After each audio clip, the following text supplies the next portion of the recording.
আসসালামু আলাইকুম ফ্রেন্ডস, এডুজেট শিক্ষায় আপনাদেরকে স্বাগতম। আপনারা সবাই কেমন আছেন? আশা করি সবাই ভালো আছেন। বরাবরের মতো আপনাদের সাথে আছি আমি সাইফুল ইসলাম। চলে এসেছি নতুন একটি ভিডিও নিয়ে। আজকে আমরা জানবো আপনি চিনকি আস্তানা থেকে ভাতশালা যেতে কোন কোন ট্রেন রয়েছে, সেই ট্রেনগুলা ছাড়ার নতুন সময়সূচি, বন্ধের দিন এবং গিয়ে পৌঁছাতে কতক্ষণ সময় লাগবে বিস্তারিত।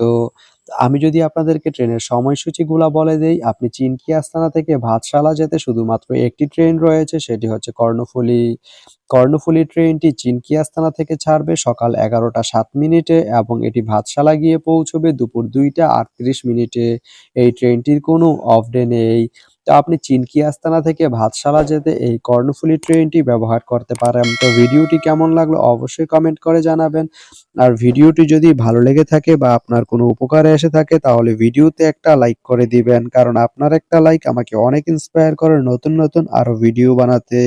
তো ধন্যবাদ সবাইকে ভিডিওটি এতক্ষণ ধৈর্য ধরে দেখার জন্য। ভালো থাকবেন, সুস্থ থাকবেন, এডুকেট শিক্ষার সঙ্গেই থাকবেন।